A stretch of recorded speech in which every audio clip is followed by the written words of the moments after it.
You have been told that the spiritual path is one of peace, of light, of transcendent bliss. You have been promised a gradual ascent to a higher state of being, a gentle unfolding of consciousness. But what if that is only half the story? What if, beneath the surface of meditation cushions and calming mantras, lies a path so treacherous, a power so primal, that its uncontrolled awakening can shatter the very foundation of your mind? This is the hidden truth that few dare to speak of. It is the terrifying reality that spiritual seekers often stumble upon when the cosmic serpent, the Kundalini energy, rises not in a gentle spiral of light, but in a chaotic, all-consuming fire. When the divine descent is not into grace, but into madness. We call this a spiritual emergency. It is a profound, non-ordinary state of consciousness that is often misdiagnosed as psychosis, bipolar disorder, or a severe mental breakdown. But the symptoms, the terrifying visions, the profound paranoia, the dissolution of self, the uncontrollable emotional shifts, are not a sign of a broken mind, but of a soul undergoing a catastrophic transformation it is not prepared for. If you have ever felt a pull toward the deeper mysteries of consciousness, or have glimpsed the shadow side of spiritual awakening, then you have arrived at the right place. Before we venture into this hidden realm, be sure to subscribe to Esoteric Glyph and join our community of truth seekers who are not afraid to confront the darkness in pursuit of genuine light. The ancient mystics knew this. They understood that to handle such a potent force, one must be initiated. They built temples and schools dedicated to the careful, gradual process of awakening. What we have lost in our modern world is this sacred knowledge, the maps and the guides to navigate the treacherous territory between awakening and annihilation. In this cinematic exploration, we will expose the psychological symptoms that define a spiritual emergency, uncover the forgotten wisdom that can help you navigate it, and reveal the very real dangers of rushing a process that demands reverence, patience, and deep inner work. What you're about to hear is not a tale of enlightenment, but a sober warning and a lifeline. It is the story of the mind's ultimate trial by fire. The story of the spiritual emergency is not new. Its echoes can be heard in the forgotten corners of history, whispered in the texts of ancient mystics and shamans who understood this great and terrible power. The very word Kundalini is a Sanskrit term, but its essence, the concept of a dormant, coiled energy at the base of the spine, is a universal archetype found across different cultures. The ancient Egyptians spoke of the uraeus, the coiled serpent on the brow of their pharaohs, symbolizing awakened consciousness and divine authority, a force that could both protect and destroy. In alchemical traditions, it was the prima materia, the raw, undifferentiated substance that, when subjected to intense spiritual fire, would either transmute into gold or be consumed in the process. This knowledge was never meant for the masses. It was a guarded secret, passed down from master to initiate within mystery schools. The purpose of these schools was not just to impart wisdom, but to provide a safe, controlled environment for this very process. They were spiritual laboratories where the ego could be dismantled and rebuilt with care, where the Kundalini could rise through the chakras not as a flood, but as a guided stream. The rigorous discipline, the intense rituals, and the symbolic language were all designed to prepare the human vessel, the body, the mind, and the spirit, for a process that, if mishandled, could lead to catastrophe. The reason this knowledge has been hidden is simple: it is dangerous. In our modern material world, we have lost the context and the reverence for such forces. We have traded initiation for information.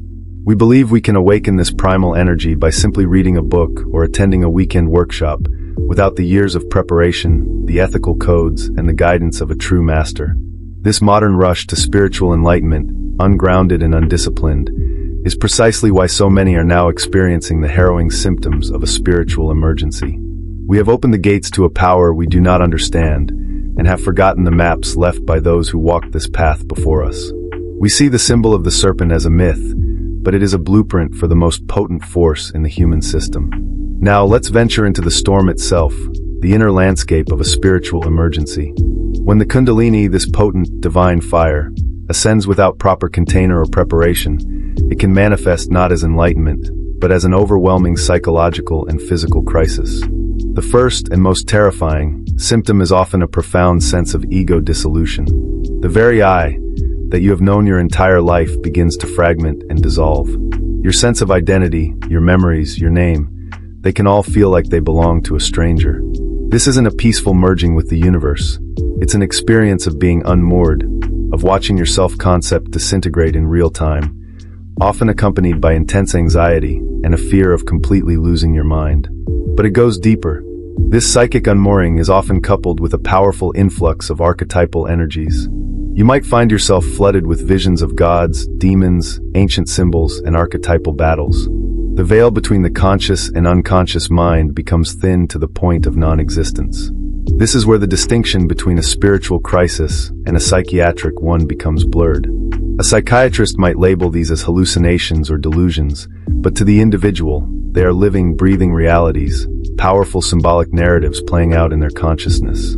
These are not merely passive visions. They can be so compelling that they dominate your every thought and action. You might begin to hear voices, not of the mundane, but of an otherworldly nature, guiding you, warning you, or tormenting you. The physical symptoms are just as disorienting. The body, unable to handle the immense energy coursing through it, can react with involuntary tremors, spasms, and even extreme pain. A sudden and severe sensitivity to light and sound is common. Your sleep cycle can be completely inverted, with nights spent in a state of hyper-awareness and days in a state of exhaustion. This isn't a simple case of anxiety. It is the body screaming as it tries to contain a voltage it was never designed to handle. It is the raw energy of the cosmos attempting to course through a system built for mundane reality. The terror, the visions, the physical agony, they are not signs of a failed spiritual path, but of one that has been accelerated far beyond your capacity to integrate it. The next question, of course, is what happens when this chaos is not managed, but instead allowed to consume you? Now we must dive deeper into the most subtle and often misunderstood aspects of this chaos. The spiritual emergency isn't just about ego dissolution, it's also about the paradoxical nature of its symptoms.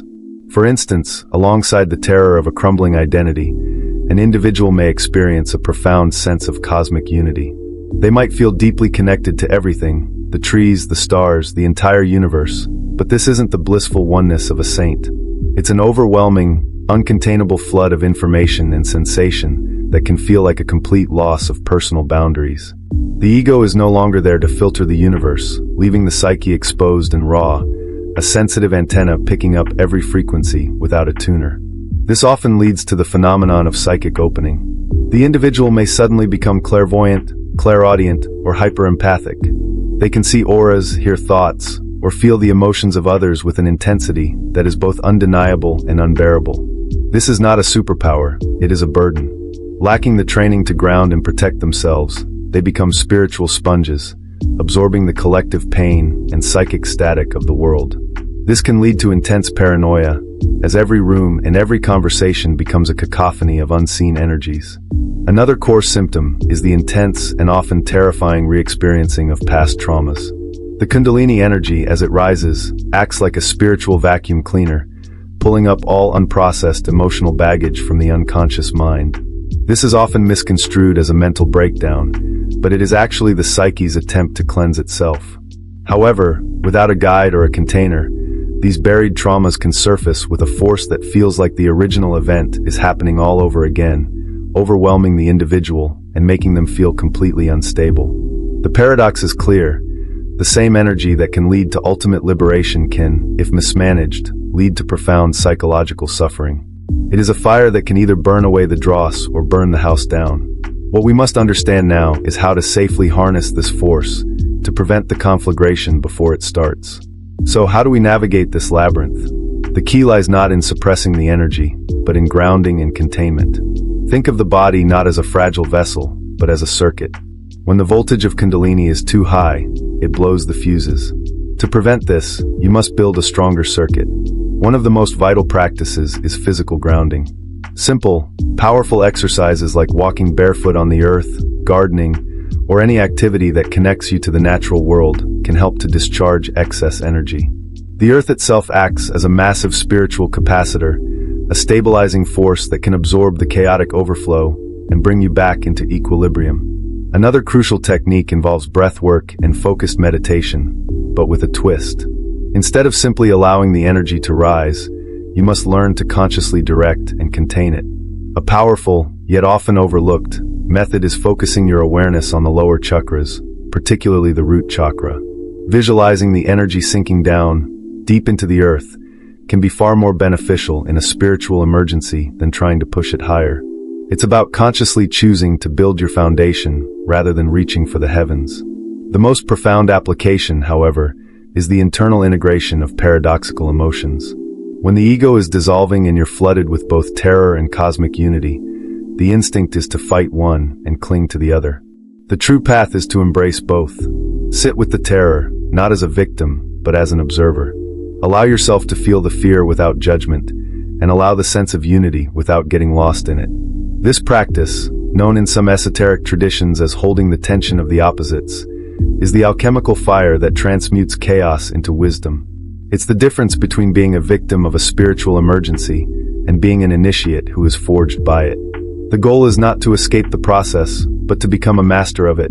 In the end, a spiritual emergency is not a disease to be cured, but a profound rite of passage to be endured and integrated. It is a terrifying, yet ultimately transformative process that forces you to confront the deepest, most hidden parts of yourself.